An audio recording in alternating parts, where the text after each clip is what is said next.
Journal du Campus Luminance, c'est l'info sur l'audiovisuel, le cinéma et la culture.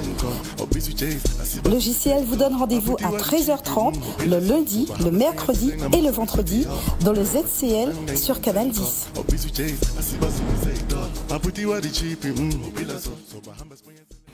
Alors Marilyn, bienvenue. De quoi parle-t-on aujourd'hui ? Toujours notre même IA. Alors, je vais quand même faire, concernant l'intelligence artificielle, j'ai eu un certain nombre de retours, de questions qui m'ont été posées en privé, mais aussi en m'interpellant pour ceux et celles qui me rencontrent. Et je prends conscience qu'il faut que je revienne sur un certain nombre d'informations que j'avais données et que j'apporte quelques éclaircissements, notamment, donc on va revenir sur ce fameux open source. Et c'est vrai que j'avais conclu ma dernière chronique, je crois que c'est mercredi, en disant que de plus en plus je vais conseiller d'utiliser l'open source quand c'est possible. Alors je vais revenir sur ce concept d'open source. Donc j'ai expliqué que dans les IA génératives, donc ces fameux IA qui ont été créés dans les années vers 2021, il existe deux grandes catégories. Donc des IA qui appartiennent à des firmes, donc dont les firmes sont propriétaires et qui sont payants, même s'il y a des versions gratuites. C'est par exemple ChatGPT. D'accord. Alors j'explique aussi que la version gratuite, c'est une version qui est beaucoup moins performante que la version payante. Ça, c'est très important. Et c'est vrai que bien souvent, c'est une version qui permet d'entraîner, mais aussi de collecter certaines données. D'accord. Bon. C'est pas le cas quand c'est payant ? Si, c'est le cas aussi. Ah, c'est payant. Là, on est pour les payants. Ouais. Et je redis aux gens, donc qu'est-ce que c'est qu'une IA ? C'est une ligne de code. Et ce code, c'est ce qui décrit ce que fait tout l'IA. Et ce code, c'est quelque chose ce sont des données confidentielles. C'est-à-dire que quand on a un IA payant, on n'a pas du tout accès à ce fameux code. À l'instar des IA, donc ce même IA génératif, donc ces fameux IA open source que l'on conseille de plus en plus, qui sont des IA où les codes sont accessibles, puisque c'est ce qui dit qu'est-ce que fait l'IA, sa performance, mais aussi on peut les modifier.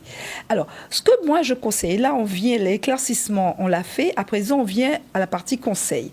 Le conseil que je donne, c'est que si vous êtes des professionnels dans des domaines bien particuliers, et que, par exemple, je prends l'exemple de Adobe, qui est un générateur d'images, et que la grande majorité des professionnels du graphisme utilisent, c'est sûr qu'ils ne vont pas aller prendre, ils vont prendre déjà la version payante. Mais pour vous qui, de temps en temps, qui nous écoutez, ou pour les jeunes qui n'ont pas forcément les moyens, je parle des étudiants, des élèves, qui se lancent dans le métier du graphisme ou quel que soit dans l'industrie culturelle et créative, vous pouvez aussi aller sur l'open source. Et par exemple, quand on fait de temps en temps des travaux, que ce soit dans l'image, le son, le montage, l'open source peut être intéressant.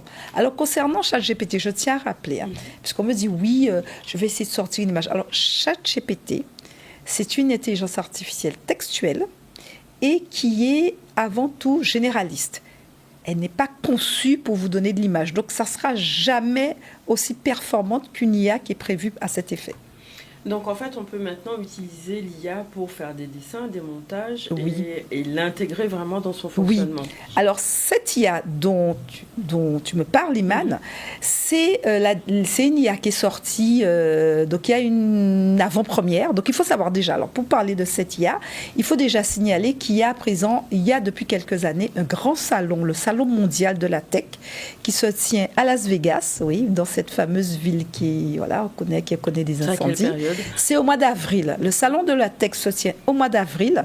Et donc, c'est là... Alors, il faut savoir que tout ce qui est nouvelles technologies, les avant-premières, les grandes sorties, se font généralement dans ce salon. Donc, autour d'avril 24 à Los Angeles. Et cette année... ça s'est tenu. C'est maintenant les incendies. C'est pour l'année prochaine. Je ne sais pas. Avec les Américains, ça va aller très vite. Et donc, lors de ce salon, on a annoncé la sortie d'Adobe. Adobe, pour quelques personnes qui ne connaissent pas, c'est l'application incontournable dès lors qu'on fait du design digital, dès lors qu'on fait de la communication digitale, dès lors qu'on travaille sur de l'image, on est un professionnel, on a Adobe. Donc c'est une application incontournable. Et la particularité d'Adobe, c'est qu'Adobe a sorti son intelligence artificielle et l'a annoncé en avant-première. L'une des particularités de cette intelligence artificielle, c'est qu'il a surtout fait un gros travail sur le montage. C'est que je ne sais pas, Iman ou Manik, si vous avez déjà fait du montage, avez-vous déjà essayé ou de faire un peu de montage? Oui. Alors, le montage, c'est... Voilà, c'est une succession d'images par seconde et il arrive à un moment donné, le montage c'est comme un puzzle. On décide, on donne le sens à l'histoire qu'on veut raconter, on donne un sens à une histoire à partir des images. Et quand on fait le montage avec Adobe, c'est qu'on se rend compte parfois, on se dit « Oh, quand même, il me manque une image », mais on l'a déjà filmée. Hein. Eh bien, Adobe vous donne la possibilité pendant que vous êtes dans le montage, un simple clic, grâce à l'intelligence artificielle, de changer l'ordre de l'image. Simple clic. Ça, c'est des minutes, voire des heures de travail. Rien que pour faire ça. Le montage, c'est extrêmement chronophage, n'est-ce pas, Manu? Tout à fait. Voilà. Donc, il y a des alternatives open source pour ça? Pas à ce niveau-là. Pas à ce niveau-là. Pas à ce niveau-là, il faut être honnête. Et autre chose que vous pouvez faire, imaginons vous avez filmé, vous regardez votre montage, voilà, et vous dites « Oh, c'est bizarre ça, j'aurais dû faire, alors si c'est vous que vous filmez, vous dites « Oh là là, j'aurais dû, Manik, imaginons, tu prépares ton film promotionnel pour ton prochain événement, et tu te dis « Oh là là, j'aurais dû mettre un foulard. Il fallait que je mette un foulard ou il fallait que je mette quelque chose que j'ajoute. » Eh bien, tout en étant sur ton montage, tu n'as pas besoin d'aller refilmer. Tu as un stock d'images et tu peux ajouter un objet à une image, un verre, un drapeau, à ton image de simple clic en quelques secondes. Alors je reviens, rien que pour faire cette manip, vous perdez déjà une journée ou deux. Donc on voit, quand j'expliquais, alors il y a une chronique que j'avais faite où je disais, est-ce que l'IA n'est pas un retour au néolibéralisme? Pourquoi? Mais parce que tout simplement, gain de temps, gain d'argent. Et c'est moins de mains, moins de techniciens dont on a besoin pour faire ces tâches. Et donc ça, c'est le number one d'Adobe, c'est qu'ils ont étudié les fameuses tâches qui sont extrêmement chronophages sur le montage et ils ont fait en sorte que dorénavant, ça soit l'intelligence artificielle qui s'occupe de ces tâches. Et c'est vrai que quand on a... alors c'est un IA qui est payant. Donc là, on est sous cette deuxième catégorie payant que l'on conseille aux professionnels. Il existe des IA open source, donc on en reparlera, mais ceux-là n'ont pas la performance qu'a cette IA, puisque c'est un IA puissant. Et il faut savoir qu'il réalise des vidéos, donc Adobe peut réaliser dorénavant des vidéos. Donc son IA s'appelle Premiere Pro. Uniquement, vous n'avez pas besoin d'aller en faire d'autres. Simplement. Comment on fait pour apprendre à se servir de ces outils? Ah voilà, on en vient à cette partie, Iman. Alors c'est vrai que beaucoup nous posent la question. Quand on a annoncé la sortie de cet IA chinois open source DeepSeek, qui va vraiment, ça va être, il y aura le même événement qu'on a eu pour ChatGPT.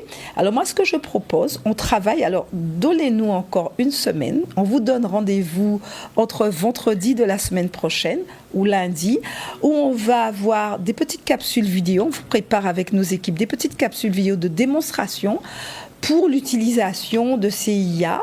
Donc, ça ne sera pas de la formation, ce sont des tutos techniques que vous pourrez consulter sur tous nos réseaux. Alors, je tiens à signaler que nous avons décidé pour l'instant de suspendre nos publications sur X, puisque X ne correspond plus aux valeurs que nous portons, et nous étudions la possibilité d'aller sur un autre... de notre réseau. Donc, ce n'est pas la peine de nous chercher sur X, mais nous sommes présents sur tous les réseaux sociaux. Bon, on a hâte de savoir comment se servir de tous ces outils. Donc, les tutos seront vraiment très bienvenus. Mais en tout cas, merci pour la chronique.